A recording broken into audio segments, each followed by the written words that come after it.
So welcome back to First Class Fantasy. I'm Theo Greminger. I'm joined as always by my co-host Billy Muzio, and we are joined today by one of my favorite analysts in fantasy football, and John Daigle. John is putting out tremendous content at 4for4. His written work is excellent. His podcasts are legendary at this point, John. John, why don't you tell everybody a little bit about what you're putting out right now and what you have on tap for the next couple months?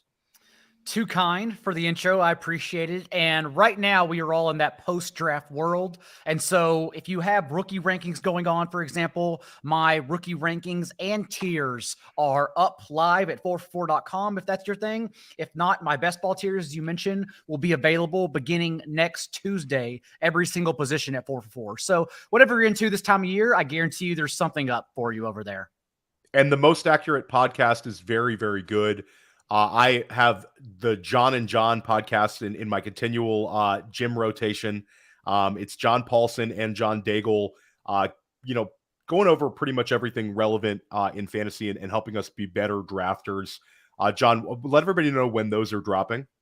Yeah, so we actually have now a set YouTube schedule for the offseason at least, and that puts Paulson and myself together live every Wednesday at 12:30 p. Eastern. But of course, if you can't make it live, no worries at all. The Most Accurate podcast feed, wherever you listen to podcasts, that's where you can find it, usually by Wednesday afternoon. The most recent episode from yesterday, actually, I did the grueling task of watching every post-draft press conference. And so then we talked about the top 15 takeaways for veterans, because yes, we already talked about rookies a couple weeks ago, but I wanted to really find out the fallout, which coaches are thinking, and the rookies they add, and what happens to veterans ahead or behind them. And so we talked about all of that for fantasy just yesterday. It's the NFL draft sliding doors. One door opens, one door closes. It's always a great topic. I'm looking forward to that.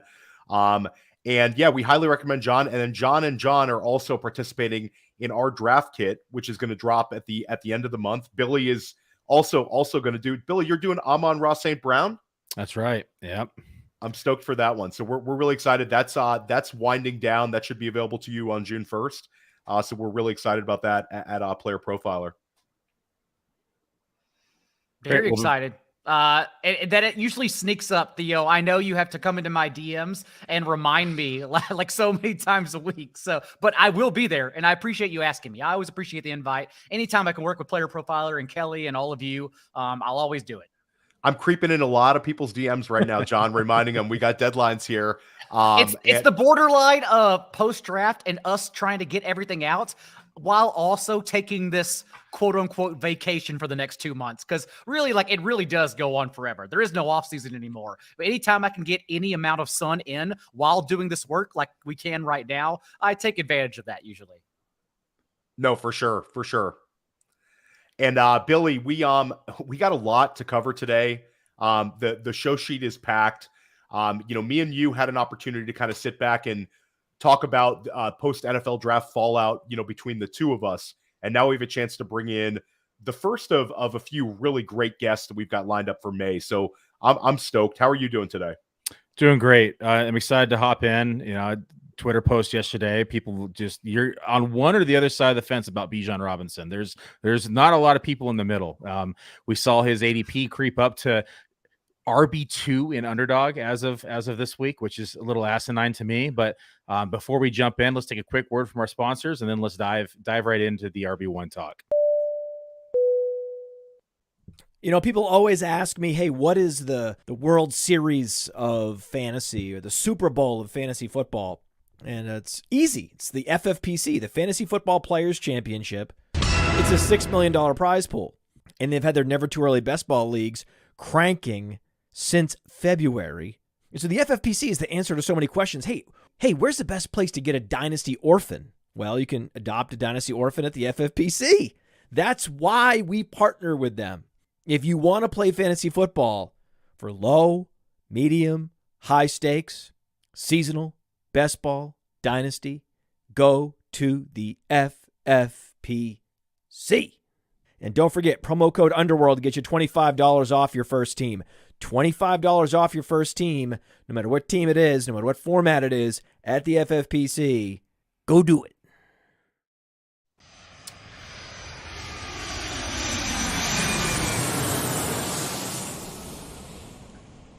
That's Bijan taking off in round 1 all the way to the top is what that sound is. Can't wait for Vegas and the FFPC drafts. That is going to be an absolute blast. John, you're making the trek out there this year? Absolutely. Life events got in the way last year, but I will absolutely be there this year. I can't wait. Yeah, it's going to be awesome.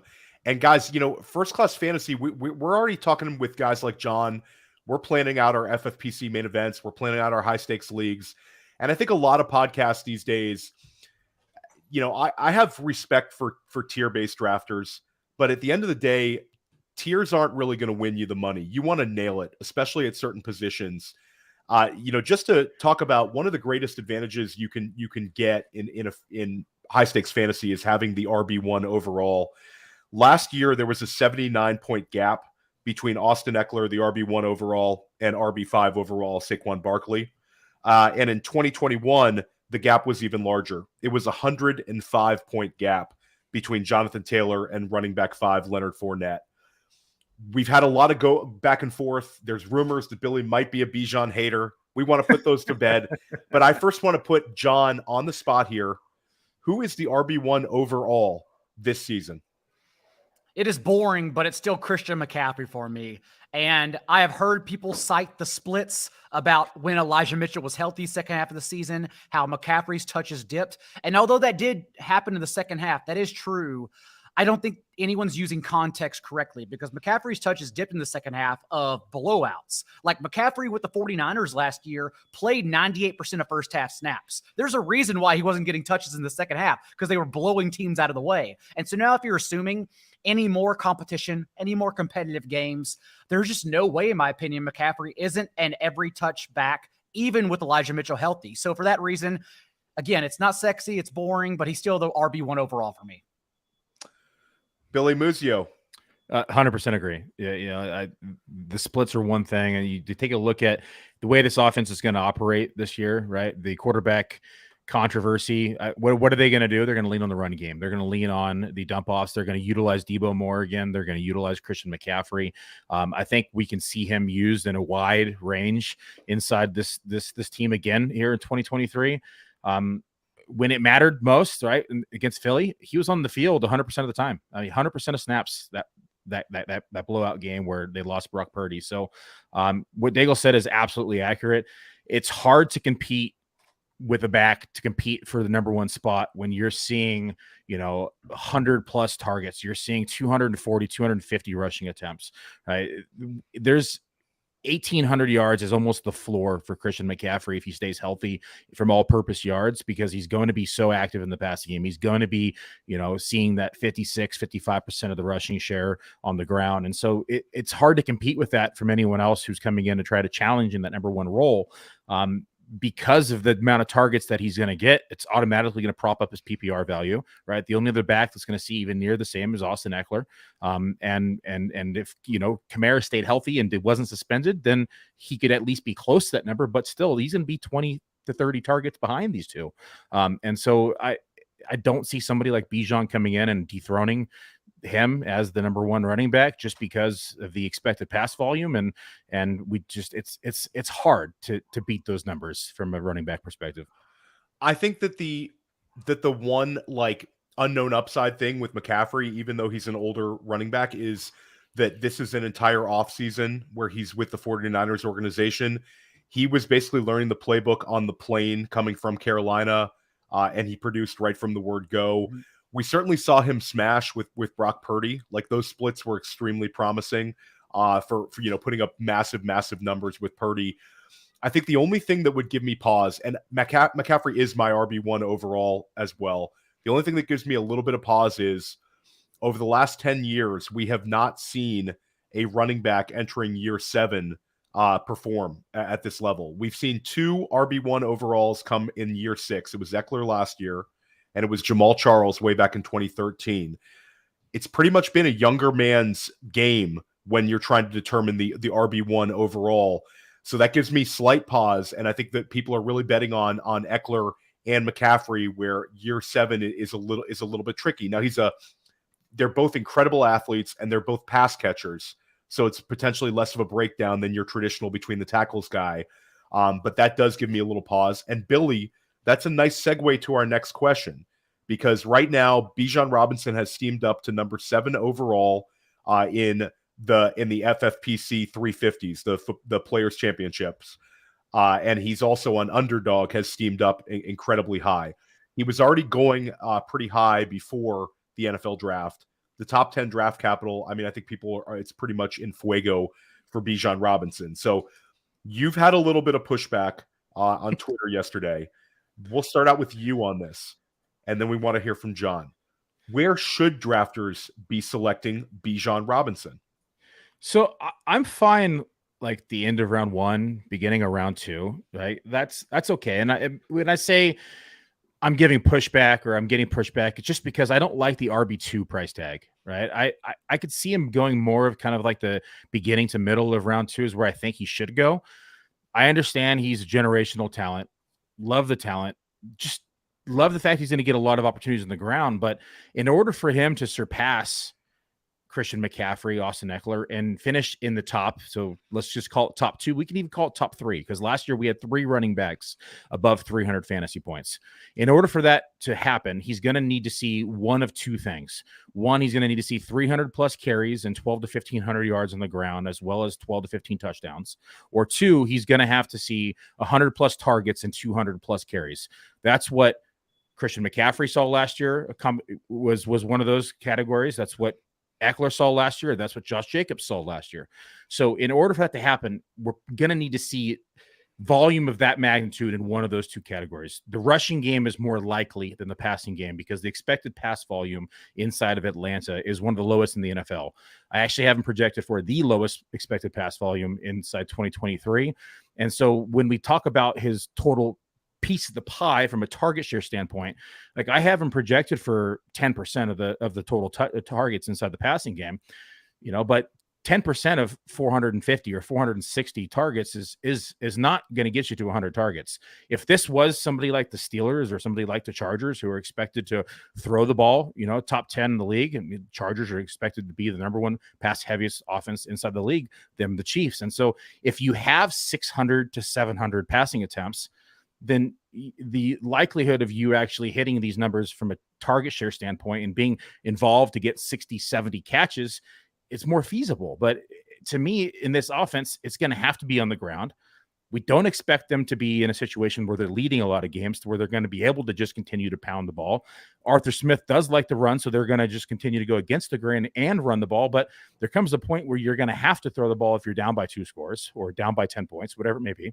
And so the path to success, the math would suggest that RB2 is a little rich. I get it. I mean, he could absolutely finish there, but he's going to need to beat out known players who have already seen this type of workload in the NFL. And I don't think that somebody like Tyler Algier is just going to disappear altogether, right? Yeah, 27% of the rush share, 25% of the rush share, well within the realm of possibilities, right? It's not going to, destroy Bijan Robinson's rushing attempts, but it is going to eat into it slightly. And I understand Cordell Patterson is not a great running back, but he's still a body that's going to be on the field. He's still going to get some opportunities. He's going to get targeted a few times. He's going to take a few rushing attempts. And so everything considered, with the expected pass volume that this offense is supposed to have, seeing that they're probably going to be trailing in games, it's unlikely that he's going to finish as RB2, in my opinion. John, talk to me about Bijan. Where are you comfortable taking him? So the way I view Bijan's stock right now is that I 100% have him ahead of Saquon Barkley. It's not even close. And so if I'm saying that and drafting as such, then that automatically makes Bijan a top 4, top 5 running back for me, as Billy said, going at the end of the first round. But the outlook, can he be close to a running back 1 overall? Sure, based on how many touches he receives. Also, as Billy was mentioning, yes, this team led the league in run play rate from neutral game script within 6 points of their opponent. And we not only expect that to happen, we expect them to have a lot more leads, just given how poor their division is. Like, they've luckballed into the worst division in all of football. And so just that alone, that we expect them to have more leads, no matter their situation under center, and to continue being a run-heavy team, it, of course, makes me want to lean into Bijan heavily. So I'm still parsing it through, honestly, but as we already mentioned, he's a top 4 running back for me. Thus, I don't mind taking him mid-first into first. it really comes down to, do you want him or Stephon Diggs, in my opinion? Because I'm not taking him over Jamar Chase, Cooper Kupp, or Travis Kelce, especially in FFPC scoring. It's not even close. So if that's the case, then yeah, Bijan lands in the 7th, 8th overall range. So right now, I think his ADP honestly is just fine. I think it's totally acceptable. Yeah, and Billy, when we get into, more and more weeks, we're going to talk about structural builds, ideal starts. But I do think that the idea of taking Bijan, around 7 or 8 overall, it opens me up to some of these wide receivers we really like in the second round, where I can start off with an Acre RB in the middle of the first that I feel comfortable about. I'll say, your target projection of 10%, in order for him to hit RB1 overall, he would have to get 45 to 50 catches. There's no path where he's going to be a 30 catch guy and hit that number. But I think that's, in the realm of possibilities. We haven't seen, Arthur Smith have he's had fantastic success with running backs in his time in Atlanta. He had Cordero Patterson finish as an RB1 his first year there, kind of out of nowhere. And last year we have a 5th round pick like Tyler Algier, put up 1,000 yards and finished the season extremely strong in our fantasy lineup. So I think when you put this sort of player into a run-heavy coach like Arthur Smith, we really don't know how it's going to turn out. This is a guy that gave Derrick Henry 378 carries his last year in Tennessee. So I do want to have exposure to Bijan Robinson.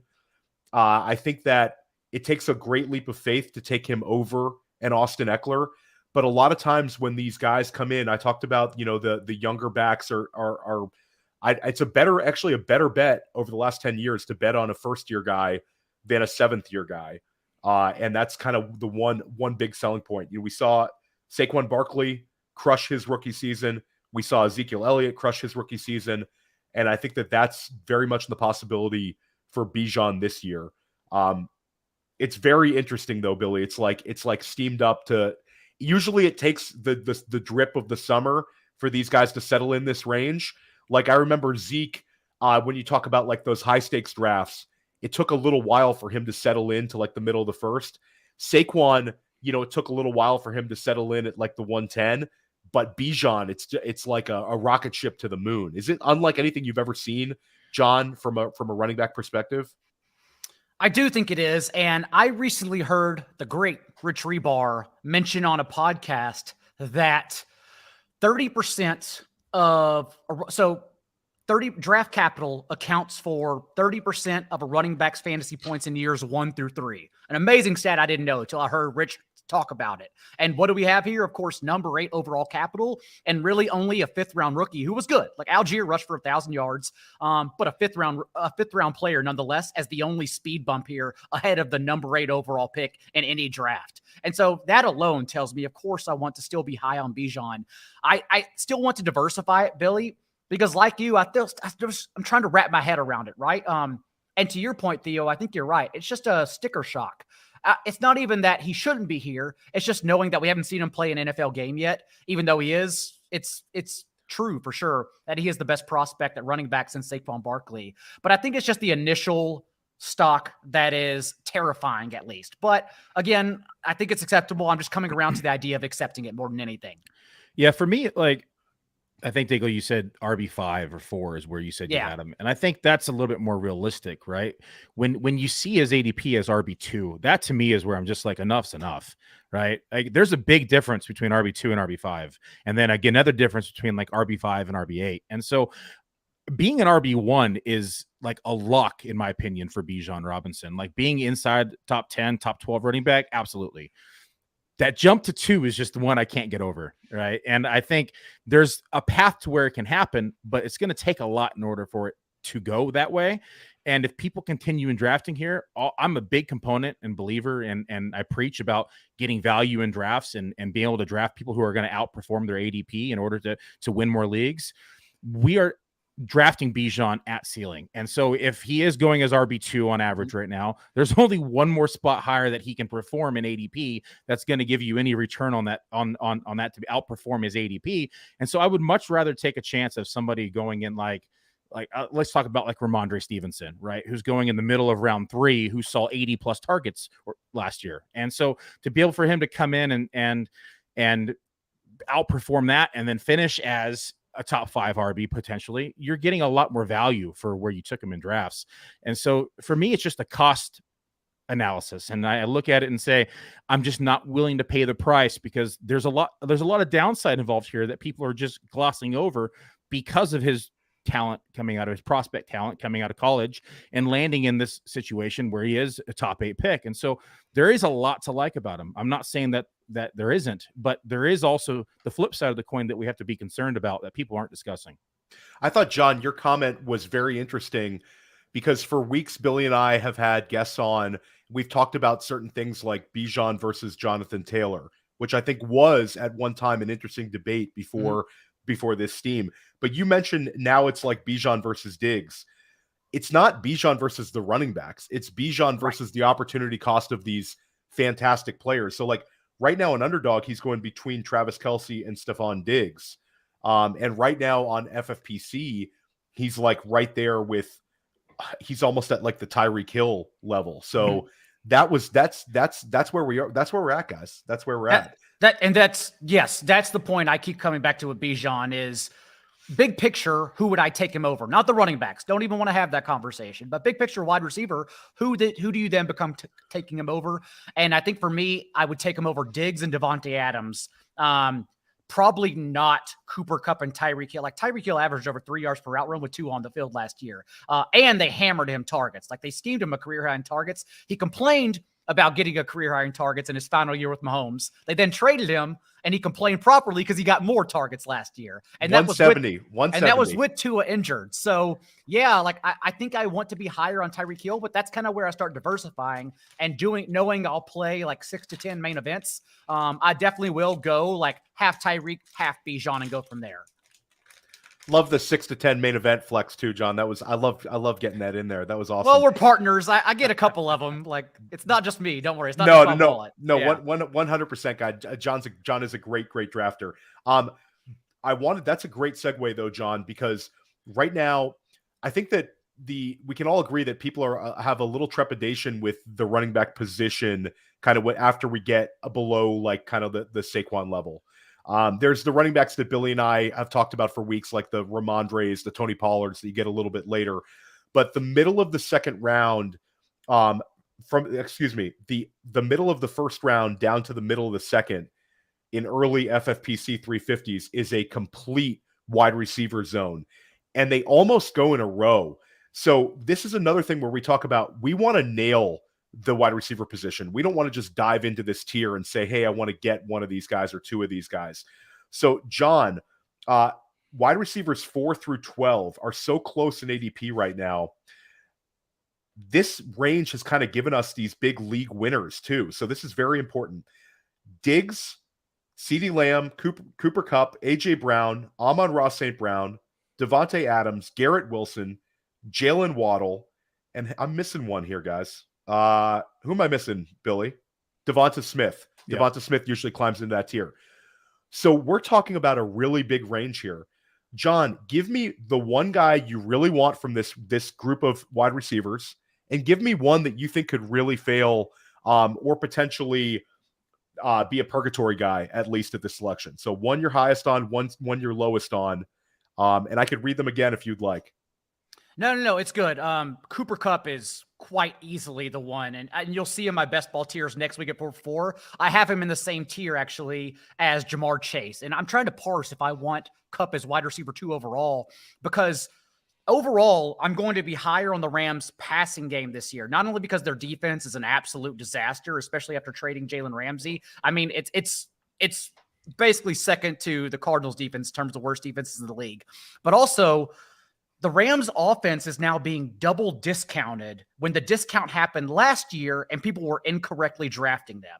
Like Stafford, remember 2 years ago, Stafford threw 13 touchdowns on only 19 throws inside the 5-yard line. And so we knew passing touchdown and just regression overall was going to happen last season. And it happened via injury, but Stafford, of course, passing touchdown regression happened. Cooper Kupp, though, in those 6 games, those 6 full starts from Stafford was amazing. He was on pace to outscore Justin Jefferson in terms of points per game as a fantasy wide receiver 1. In those 6 games, Cooper Kupp went over 100 yards in 5 of them and averaged double-digit targets in all 6 games. So Cooper Kupp with Stafford in an offense that now is going too undervalued, I think is the real steal here. When, again, he was egregiously drafted, Stafford in general, last year. And so I want to bet on the Rams passing attack.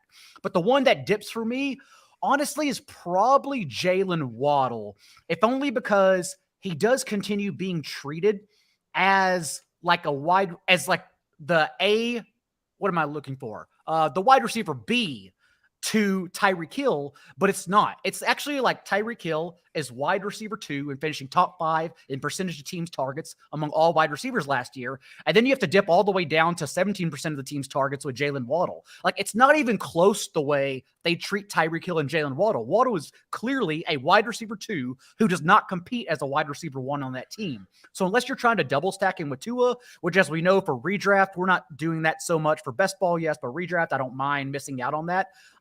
Waddle's probably the one that you lose me a little bit on.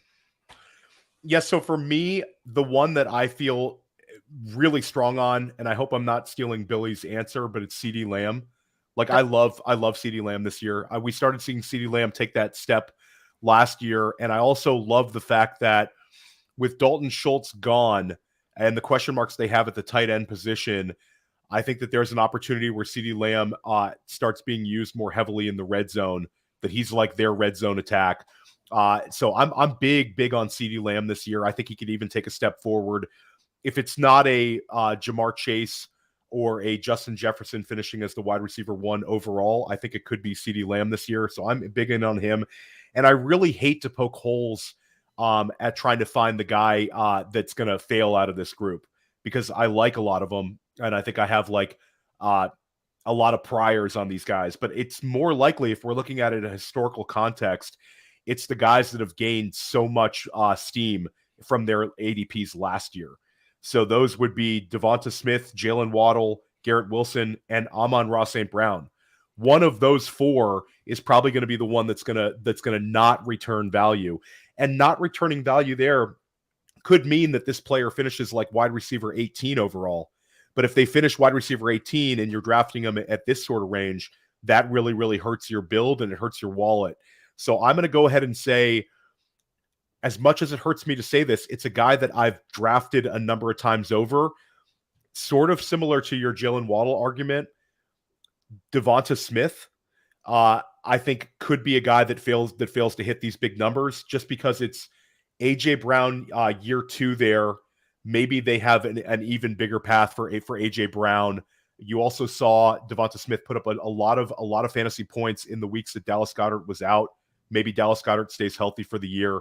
I'm not going to say Garrett Wilson, because I know that's like the I'm never going to talk bad about Garrett Wilson. This is a Garrett Wilson show, Billy, and no one's allowed to talk bad about Garrett Wilson on this show. So you did take one of my guys. It was not Lamb, although I like Lamb this year. I'll start with the one I like, and then I'll touch base on Devonta Smith just to piggyback off what you said. For me, the one I'm absolutely loving at cost right now is Amon-Ra St. Brown. Right, it came in even in his rookie year, had 119 targets last year, 146 targets. We have no more Swift here, right? We have Jameson Williams suspended 6 games. There's a lot of opportunity here in the passing game for him to really take on even a larger role than what he saw last year. And even last year, he was, wide receiver 8 in targets. He was wide receiver 3 in target rate at 32.3%. He's surprisingly used a lot in the red zone as well, with 21 red zone targets last year, which was wide receiver 8. With the suspension with Jameson Williams, that really opens up 6 games of just dominating the target share in this offense. I bumped him up to 29% of the target share, which is huge, right? Prior to that, he was about 26.5, 27%. And so, like, I have him projected for right now 170 targets, so which is a lot. But I think that this offense is designed to be playing, at a level that we saw at the end of the stretch. Like, we saw them playing exceptionally well down the stretch in 2022. I think they won, it was like 7 out of 8 games or whatever the number was. But Amon-Ra St. Brown is the focal point of this offense. They have, rookie tight end that's going to be coming in, that's going to be taking time to develop, to learn the playbook, to get to know the blocking schemes, to learn his routes. They brought on Marvin Jones, who I've always been a Marvin Jones fan, but let's face it, he's at the tail end of his career and is not going to command the target share that he once commanded. And so from there, yes, they drafted Jahmyr Gibbs. They brought in David Montgomery, who's also capable in the pass in the passing game. But Amon-Ra St. Brown, outside of Josh Reynolds and Khalif Raymond, doesn't really have any competition in the first 6 weeks. So I think he's set up for a massive workload in the first half of the season. And I still think he'll be utilized heavily through the end of the season. So absolutely loving Amon-Ra St. Brown at cost right now. To piggyback off what you said with Devonta Smith, he's the one that I've you would have asked me this question 6 weeks ago, I wouldn't have mentioned his name. But with the addition of Swift, the fact that people are forgetting that Dallas Goedert was injured last year for a stretch as well. There's a lot of things that are just, I could see the cards not aligning the way they did last year for Devonta Smith. When we talk about expected pass rate, again, this is a team that's in the bottom 7, bottom 8 of the league. And so they're going to be in favorable game scripts. They're going to be running the ball more. They have a good offensive line. They have a running quarterback. So there is some cause for concern with his cost and ADP, although I think he's an exceptional player and a great talent. And I think that he could absolutely pay off dividends where he's going in ADP. I'm definitely mixing in exposure. Out of the names you mentioned, I could see where he is actually going to be disappointing folks. I keep coming around also, Theo, to T. Higgins as a riser because Hayden Hurst finished 9th among all tight ends in target share last year, 15.5% of Cincinnati's targets. And everyone assumes like Irv Smith will then just be a second-year contract, athletic tight end who falls into that role. What if the targets just go to the better players? What if the targets just go to Jamar Chase and T. Higgins? So Higgins is another one I kind of want to be ahead of. Like I want Higgins ahead of Devonta Smith and Jalen Waddle. And then Billy and I have talked at length. We highly recommend that you check out last week's episode where we talked a lot about DeAndre Swift. We touched base a little bit more on Chris Olave, who we're both very high on. John, I want to get your opinion quickly on Chris Olave, who's a guy that, we could make an argument for him to be in this mix with these guys. Are you as bullish on Olave? Yes, he actually, his target share increased nearly 10% whenever Jarvis Landry, oddly enough, was off the field. We don't know what to do with Michael Thomas, but at the same time, like I would like to, even in still drafting Michael Thomas at some point in some drafts, bet drafting Chris Olave is also a bet against Michael Thomas because we're expecting him to soak up this massive amount of target share in year 2. So yeah, it's almost like you're drafting Olave because both Landry and Thomas may not be there. And so of course I want to be ahead of that. There's a real chance that Olave could lead all wide receivers in targets because at least finish top 3, top 4 in targets. And I don't think that's being accounted for by a lot of people. So of course I want in on Olave. Olave or T. Higgins? It's still T. Higgins for me. He's still playing in the much more potent offense, with the much better quarterback, and he'll get shootouts. Since the Bengals, we're going to see the schedule, but they usually throw the Bengals against the Bills and Chiefs just because it's prime time fodder. People love that stuff. And so I still want Higgins, but it's close.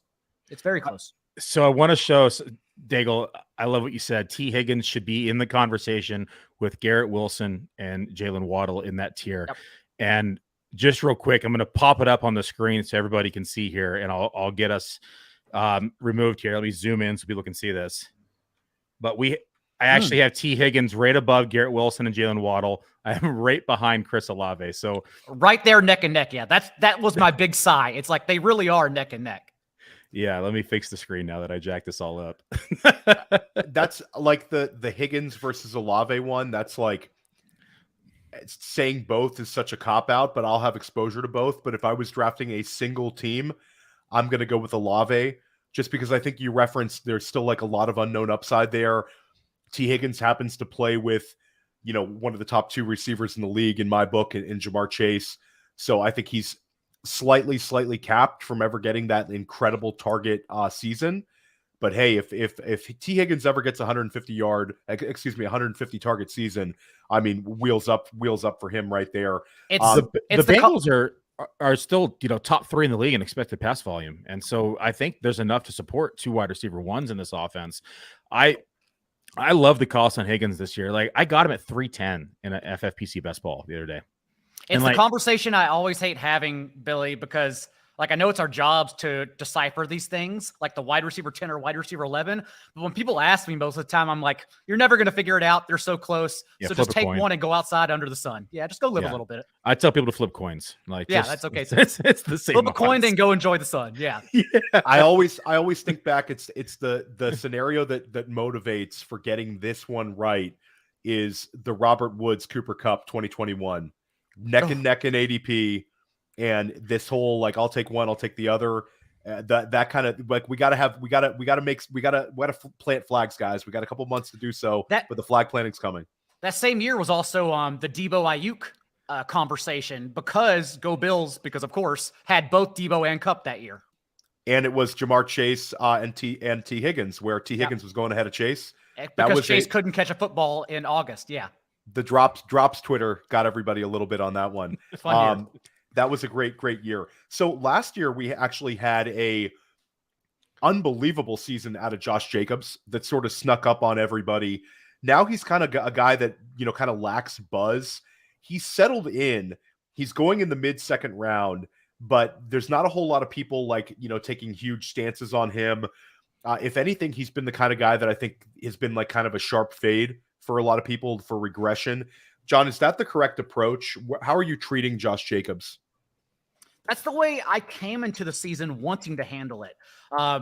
Because last year was outlier numbers, including Jacobs. Only 5 running backs over the last decade have reached 390 touches. And the 4 running backs prior to Jacobs, they didn't reach the highest number they got to was 311 touches the following season. And even then you have to, it's a small sample, yes, but even then you have to dance around the numbers because that was Le'Veon Bell who held out after 390 plus touches and then came back for the Jets and handled 311. But overall, it just goes to show you that it's just such a hard number to reach. And so we don't want to bet on that kind of volume again because it just doesn't happen in the league. So if that's the case, then yes, I would want to fade him. But as you've seen right now, sometimes he falls to the end of the second round and around that range, especially when you start talking about Travis Etienne and others there, I think, well, like I might as well buy that dip because it seems like good enough volume for a backfield that didn't change at all and added no competition.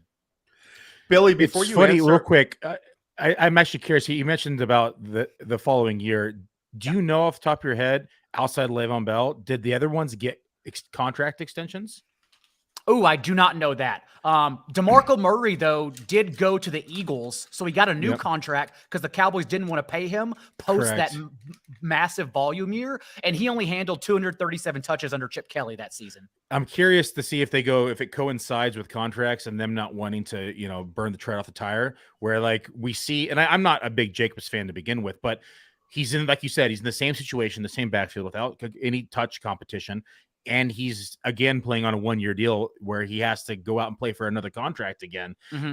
They don't have any say of, hey, we got to protect him for the next 4 years. So they could technically just run him into the ground again and give him another 350 carries. I don't think it'll happen, but it's definitely like possible inside this world that can happen again. And again, it's a small sample, so we still need to be careful here. But I actually don't think it's a coincidence as well that when these massive volume years happen, injuries also are prone to happen the following year. Like Christian McCaffrey, following 390 touches, played 3 games the following season. Derrick Henry, who was an outlier in terms of injury, all of a sudden wasn't. That's the year he only played 8 games and had the foot injury because I believe, at least I connect the dots, saying because he handled so many touches the previous year. So, yeah, of course, Jacobs is a violent runner and early in his career was injury prone. I think it's a good situation to fade unless he falls to a situation where he's a value. Yeah, I'm with you guys. I mean, it's where he's going in drafts is kind of hard to pull the trigger.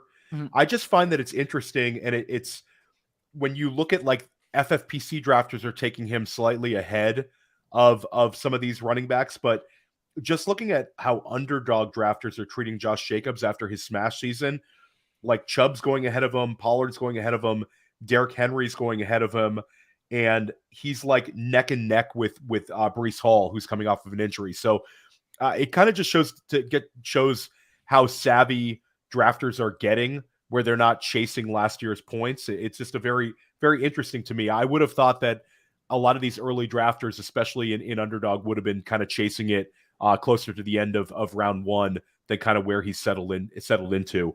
And then again, another player that Billy and I touched base on a lot last week was DeAndre Swift.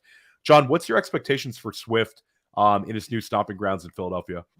Honestly, I'm still trying to figure out, like everyone else, especially because Rashad Penny is roughly making $1.4 million on a 1-year prove-it deal. Like, they didn't give him any amount of money when that's the player I actually want to bet on. Swift also, I believe they didn't only trade for him based on what he's capable of, but, like, remember, they get a compensatory pick if he leaves, which he will next offseason because they won't re-sign him. So I almost just think it was savvy business move as opposed to actually liking what the player can do. So I think it's going to be a committee at the end of the day. What we're really asking is Swift going to take Kenneth Gainwell's role. So that's what I keep coming back to. But I don't want to value Swift like too highly because I don't think he was traded for that reason. 5th round Swift, will you have any? A few shares. Even that might be rich, though.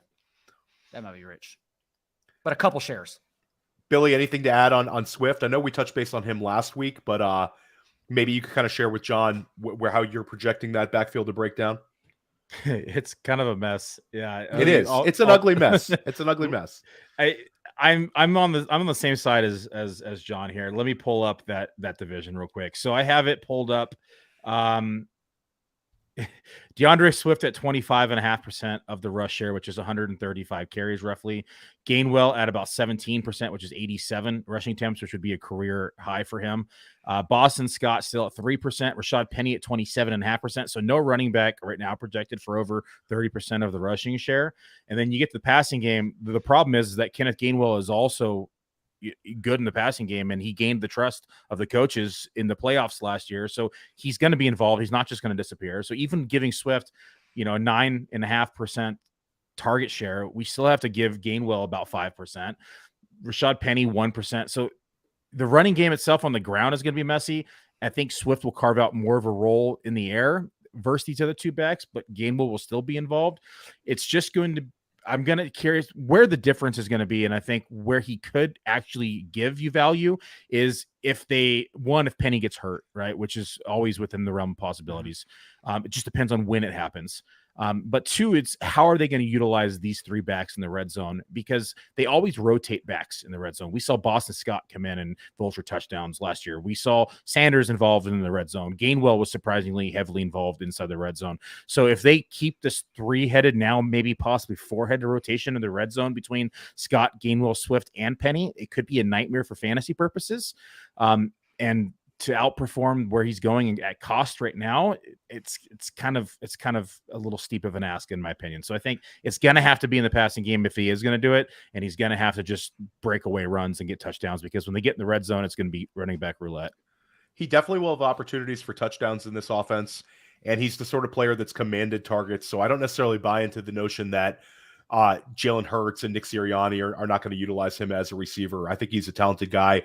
5th round, I agree with you, John. It's not going to be a guy I draft every time, but I'll have some. If he schemes up to the 4th, I'm out. So can I get into the Jalen Hurts conversation? Because I think it actually ties into DeAndre Swift. It does. Yes. And also why A.J. Brown is very high on my list. I think I'll have him ahead of Stephon Diggs, actually, in my rankings, because we are betting on competition for the Eagles this year. Like last year, the Eagles trailed for a league low 19% of second half plays because they played the league's easiest strength of schedule. They played absolutely no one. That's also why Hurts averaged 19.5 first half attempts per game compared to only 11 attempts in the second half of games, because they could scale it back. But if we're already saying right now, just based on Vegas win totals, for instance, if we're already saying, okay, they played last year's easiest schedule, but now it's projected as the median, middle of the road, 16th toughest or easiest strength of schedule, however you want to phrase it. If it's already increasing in terms of competition, not only that, but they were one of only 2 offenses over the last 12 years to score 30 rushing touchdowns. If we expect that number to regress as well, it kind of all adds up to more passing volume for Jalen Hurts in competition, in competitive games. And if that's the case, then that probably is also a boon for DeAndre Swift. And so that's kind of what I keep trying to wrap my head around, is that passing regression is really the reason to get higher on Swift. I love that. And a shout out to Nick Bertram in the chat. Billy saying he wants to hear a fantasy channel talk about Brian Robinson and Antonio Gibson. Billy and I, we're running pure in first class fantasy. We've spent multiple episodes going over this. We are both on Antonio Gibson as the better value and a guy that we really, really like in terms of ADP, with Eric Bieniemy taking over as offensive coordinator. John, lightning round at cost, Brian Robinson or Antonio Gibson for your builds?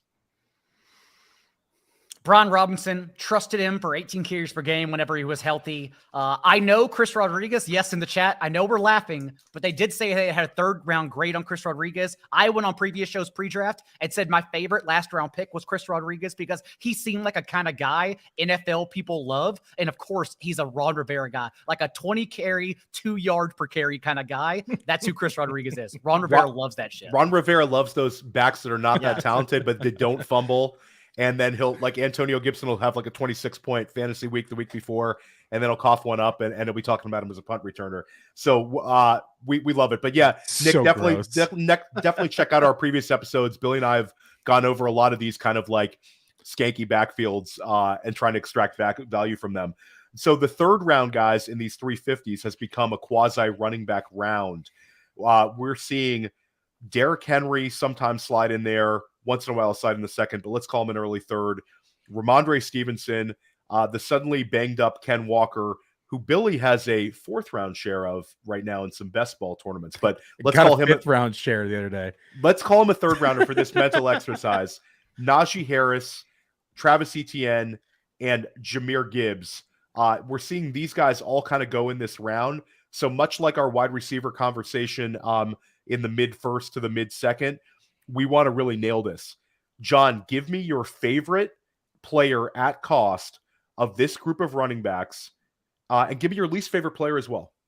Did you have ETN in that group, or is he ETN the tier ahead? So I'll say it one more time. It's Derrick Henry, it's Ramondre Stevenson, Ken Walker, Najee Harris, Jahmyr Gibbs, Travis Etienne. So out of that group, Najee Harris is my favorite, and it's because they have pretty much catered to him this offseason. Like, remember, assistant Steelers GM Andy Weidel came out in the post-draft conference and said, like, we have emphasized wanting to be a bigger physical team this offseason. And so far, they've done that. They committed $32 million guaranteed in free agency to 2 new starting offensive linemen, Isaac Seumalo and Nate Herbig, and then also jumped up ahead of the Jets for their favorite player and a new left tackle, Broderick Jones. They still have Dan Moore on the roster, but Dan Moore was so bad last year. I would imagine Broderick Jones, just with the number 14 capital alone, starts immediately.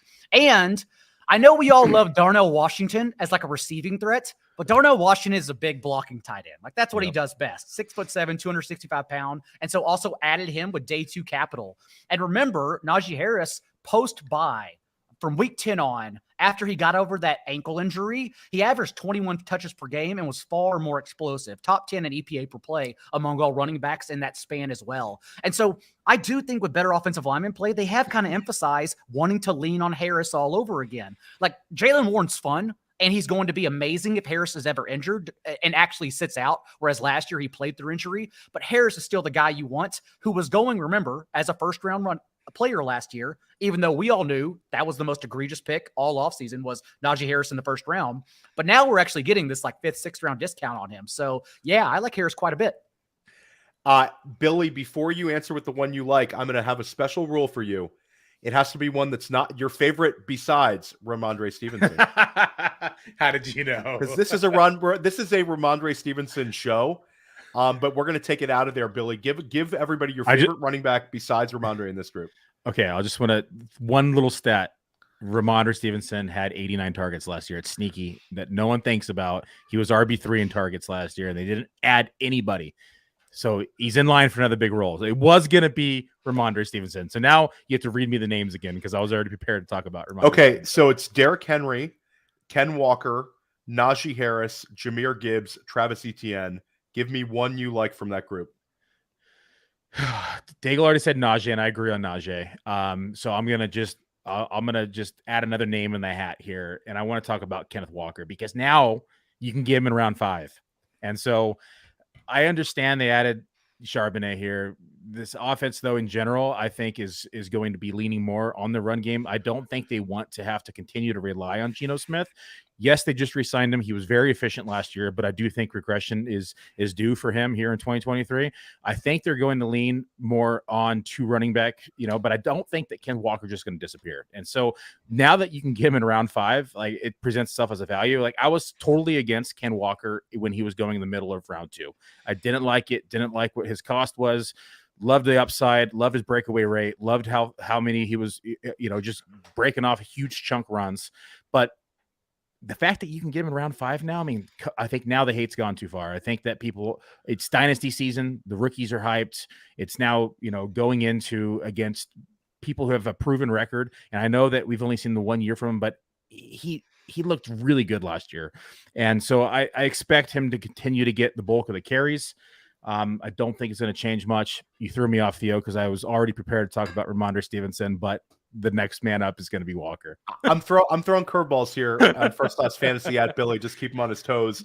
I'll say I like your answer, John, a lot on Najee Harris. I think that, like, if you look at his season in context for the splits, like, I think people might be underrating him a little bit. I also like the draft pick of Darnell Washington, how they can utilize him as a blocker as well. But for me, friend and Billy, your Ken Walker, our first guest was JJ Zachariason, and we were all talking about how overrated he is. Now he ends up in the dead zone, kind of where he kind of belonged the whole time, and he does have a little bit more appeal there. I worry about, does Pete get cute? Does Charbonnet get the goal line work somehow? Does Charbonnet get the 2-minute offense work? To me, it's just kind of a mess. I hope we have a little more clarity as the summer goes along. But my pick out of this group is going to be Jahmyr Gibbs. Dead zone running back, I want to bet on young running backs with pass catching ability. We talked at length about Gibbs last week on First Class Fantasy. I think that, Billy has him right around running back 18. But if he beats Billy's projections by 10%, you're talking about running back 14 land. And I think we also have with Jahmyr Gibbs the opportunity to get off to a very, very fast start. No Jameson Williams there. They're breaking in a rookie tight end. I think, like, when you guys know it, when we're in Vegas, there's always one guy on Thursday night whose stock soars. And I think it's going to be Jahmyr Gibbs. I think he's going to have like a 9-catch game against the Chiefs.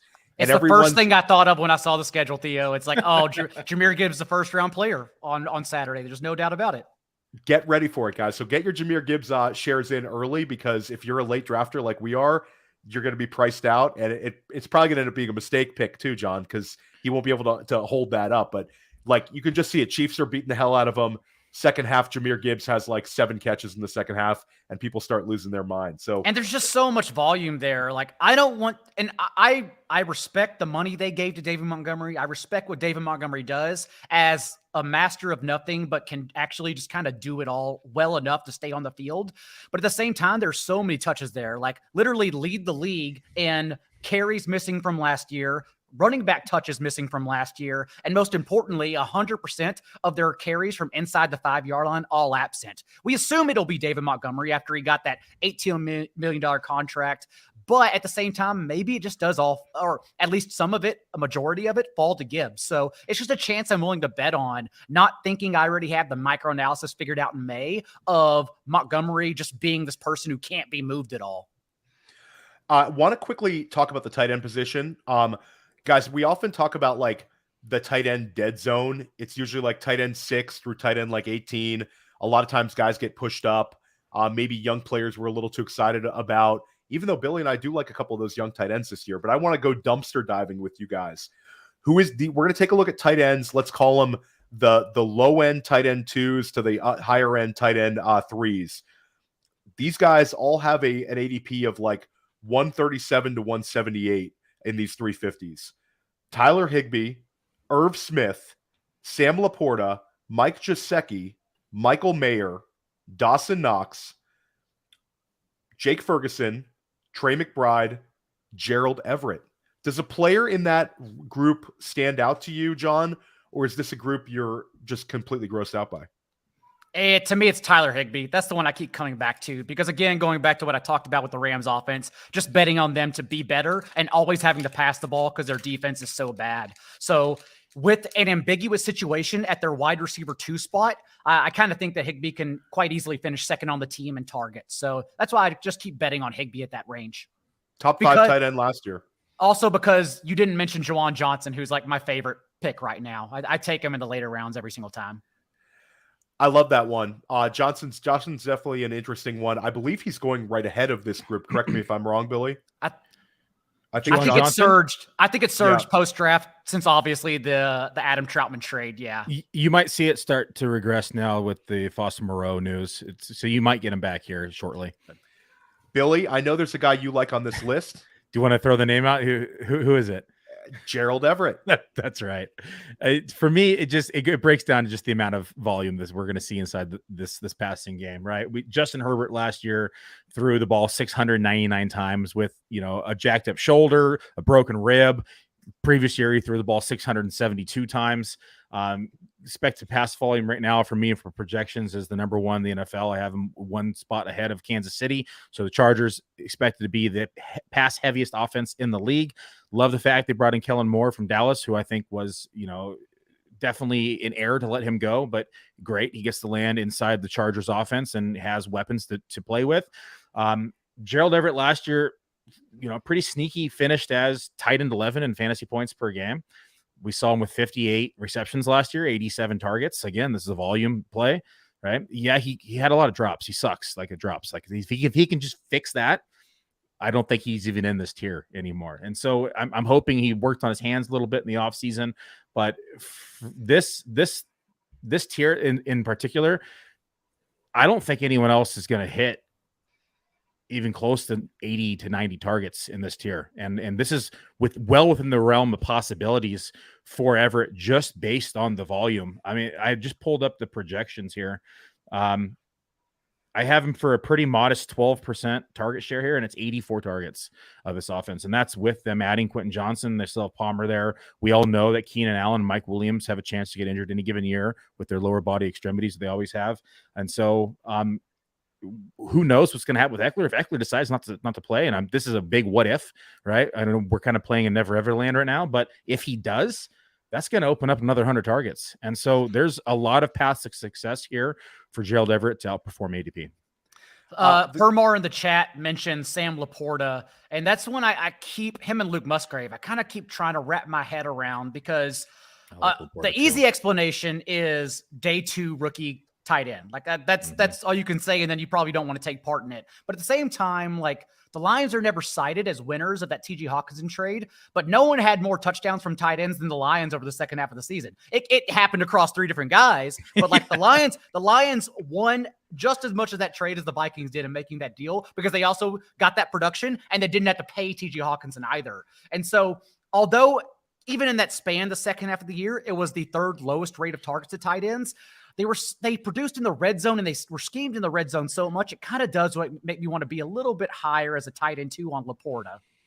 Yeah, I like Laporta. We talked about him live on the projections. We were updating projections live as the picks were coming in, and it was a name that we circled because the landing spot. Like we said earlier, Jamison Williams spent his 6 games. There's a lot of available targets here in this offense.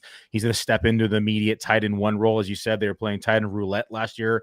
It was screwing up everybody's rankings and projections on Fantasy Pros because they would catch 1 catch or 2 catches for 25 yards and a touchdown and finish the tight end 1. They were outside everybody's top 30. My favorite was James Mitchell 3 touchdown week, and everyone chased it. And then literally the next week, Brock Wright had 3 touchdowns. It's like, yes, that's why you don't chase touchdowns, chase usage. Yeah, it was a nightmare. But Laporta is in a great situation to exceed expectations, especially if he can carve out that role in the first 6 weeks that Jamison Williams is suspended, and he can carry that momentum on throughout the season. It's a big ask from a rookie, but based upon their current roster, it's definitely possible. Love the Laporta talk, John. I made a big trade for Laporta in our Black Crown Dynasty League that we're in against one another. And I like your call on Tyler Higbee. I like Billy's call on Gerald Everett, who's the cheapest one. I really like the talent of Laporta. But for some reason, I can't keep getting away from Mike Gesicki having a career renaissance in New England. There's so much potential for him to develop a nice target share there. And he gets, reunited with the coach who recruited him as a high school athlete in Bill O'Brien. He's got a connection. And this is it for him. He had the the really nice couple of 70 catch years. Then he regressed last year in terms of usage. Now he lands in division. I like his potential in that offense. Kind of similar to your Higbee last year, John, where there's just such an available amount of targets where he could just be a weekly floor guy, and he suddenly ends the year, he's like tight end 10. I want to quickly, we reached an hour here. We have one more cluster of players. I want to get a lightning round from you, John, here.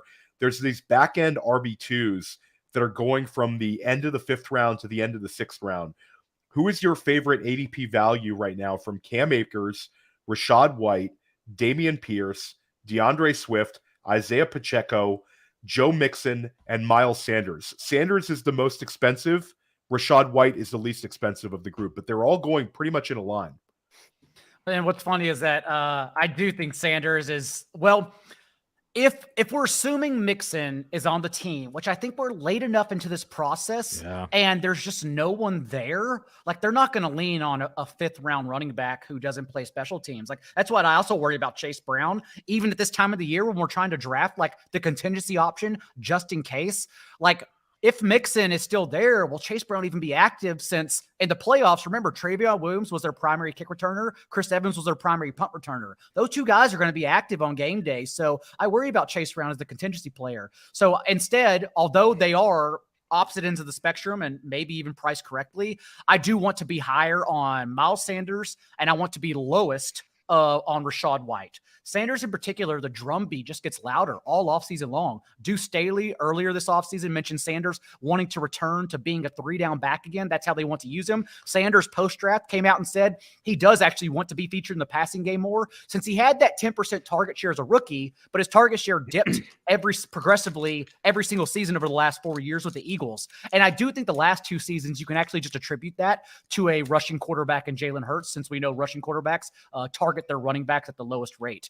But at the same time, since everyone's doing this, mentioning this, it's important to also remember that Scott Fitterer came out post-draft and said also he thinks Sanders can be a 3-down option and be used in the outlet game. So everyone that matters in Carolina is harping, saying this running back that we gave a 4-year contract to, no other running back in the market got 4 years, but we gave this guy 4 years. Like, we want him to be a 3-down guy, and no one's listening in fantasy. So yeah, I want to go right back to Miles Sanders. And Miles Sanders was actually a 3-down back his rookie year. Like, people forget that he had 50 receptions. He just wasn't utilized in that capacity once they had a rushing quarterback, and they were, using him in the running game as well and not throwing the ball as much. So I can definitely see a scenario where Miles Sanders is taking on that 3-down role again.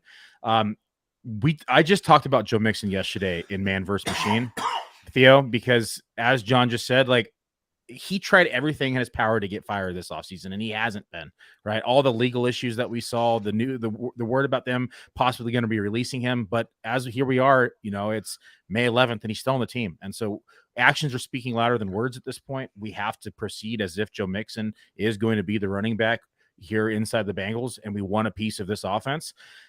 I adjusted the projections in the last week with him as the lead back, where before I was kind of, placeholdering someone else to kind of eat into that workload. And now he went back up to, RB15, and that's a conservative projection. I think if we were to full on blown project him, I think we could argue that he's going to be in the top 12 or 13 again. And so there's a scenario where he's an RB1. There's a scenario where he could be an RB2. And that's why I have this kind of modest projection for him, but outstanding offense, utilizing the passing game, no real touches for competition. We have Samaje Perine, who's gone now, who's eating into a lot of his workload, especially in the passing game and in the red zone. And so with all that gone, Mixon is actually in line to have a better outlook in 2023 than he did in 2022. And he was being drafted much higher than he's going now. Yeah, it does seem like he's being drafted, maybe below his floor because of the backs that are surrounding him. We talk about Chase Brown. Yeah, the legal issues are the main hurdle. But I think NFL teams kind of tell you the situation with their actions, and the fact that they didn't add a back until Chase Brown, and you have the coaching staff even talking up like Travion Williams. Like, Joe Mixon is the clear back in Cincinnati right now. But the one that kind of I keep getting intrigued by is Isaiah Pacheco. I think he's kind of a little bit underrated, where the Chiefs didn't do anything here. They didn't draft a running back. And Pacheco, to me, is in a very, very good spot where he could take a step forward. And just based on the quality of the offense, he's got a huge touchdown potential next year. So I'm interested in 6th round Pacheco because he gives me, the chance to, in the 5th round, to maybe take another wide receiver before we see, even more of a drop off. So it's definitely a very intriguing list. I mean, Billy, we've talked about Akers. We've talked about Rashad White. We've talked about Dameon Pierce. It's kind of it's a very interesting. I wish we group could of trade backs. back in FFPC, like main events and best ball drafts. Like I would totally give up my round 1 and 2 and just load up in rounds like 4 through 8 this year. Like just the value that's in those rounds, and then being able to, produce volume and have this opportunity. Like I would love to just hammer through those. Like I'm going to do it in my home league for sure. Like I'm trading back, I'm getting rid of my early picks, and I'm just loading up in these rounds. And there is receiving regression coming hard for Jerick McKinnon. Like 8 of his 9 receiving touchdowns last year were scored in that last 6-game stretch where he caught a touchdown in 6 consecutive games. Not only that, but in that 6-game stretch, he averaged a touchdown for every 3 catches. Like it's not happening again. Oh, so come on, Daigle. They got to go totally sustainable. They got to go somewhere. And maybe it's Pacheco. Maybe. And we talk about, you think about how efficient Clyde Edwards-Helaire was in the touchdown department to start the year last year. Like Pacheco is a hammer, and I think that's kind of a potential, new wrinkle in their offense to kind of use him early in the year. He's just a violent runner, and I love his style, and I think that it could end up at the end of the year, you look up and you're like, holy cow, Isaiah Pacheco has 12 touchdown runs. His season this year could be similar to like what Miles Sanders put out last year. So, John, we've gone over an hour here. You were very, very generous with your time. You crushed it. I knew you would. We continue to bring out fantastic guests in First Class Fantasy. Definitely check out John's work. John, let them know again where they can find you. 4for4.com. Right now, a bunch of rookie things up, if that's your scene, between my rookie tiers, rankings, and a couple other written items. Also, if you want to see the nation's most accurate mock draft, it's on the site. Shameless plug. And then, of course, next week, my best ball tiers will be out for everyone, which includes a lot of what I talked about today. And John, you got to have a code right now. Do you have a 4for4 code? You want to pump? No code right now because everything's on sale. It's our early bird sale. So if you sign up right now, you get 10% off ahead of the redraft season automatically. So now's the time to jump in. Billy, are you dropping a pod tomorrow? Yes. Yeah. Bradley's going to hop on. We're going to talk projections. We're going to go through the NFC North. We're going to cover his Packers. We're going to go through everybody there. It's an interesting division this year, and so it's going to be a fun show. So we're going to record a little bit later tomorrow. I think it's at 5 p.m. so 8 p.m. Eastern, and tentatively because it is pending baby situation for him. So once we get those times locked down, it'll probably be between 5 and 6 p.m. Pacific, 8 to 9 Eastern, most likely. And then tomorrow, I'm going to be hopping on with Cody Carpenter and Maddie Kiwoom. We're going to be doing a NFL schedule release impromptu podcast. So we haven't set a time yet, but we'll get it on Twitter. We're excited. I'm sure John and Billy, I know you guys are excited about the schedule. It's awesome when it comes out. It's an awesome time of year, guys. We're almost there. And then join us next week. We've got Scott Barrett of Fantasy Points joining us. And then we've got Josh Larkey the following week. So of the 33rd team. So we're bringing in the best guests. We want you to win a lot of money. Stick with us in First Class Fantasy all off season. I'm Theo Greminger. As always, Billy Muzio, and our guest today, John Daigle. Thanks, guys. Have a good day. Hey, you like that video? Be sure to subscribe and activate those alerts so you get notified as soon as new videos drop. And be sure to check out PlayerProfiler.com. We have all the tools for you to dominate every type of fantasy league. We have a draft kit, Dynasty Deluxe, data analysis, DFS Dominator, and don't forget the player rankings to rule them all.